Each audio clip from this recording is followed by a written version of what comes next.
Hey guys, today I'll be teaching you how to get the notes feature at the top of your followers icons.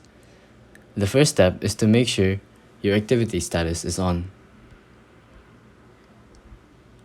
Go to your profile page and tap on the three lines. Click Settings and find Privacy.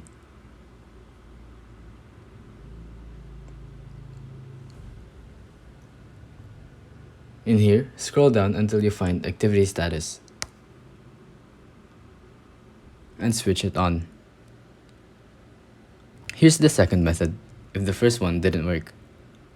Close your Insta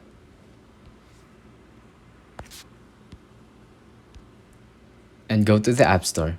Then, search Instagram to check if the updates are downloaded.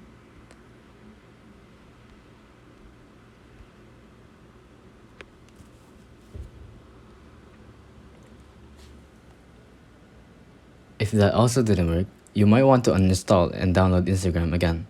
Simple as that. If you think this video was helpful, please consider liking, subscribing, and hitting the notification bell.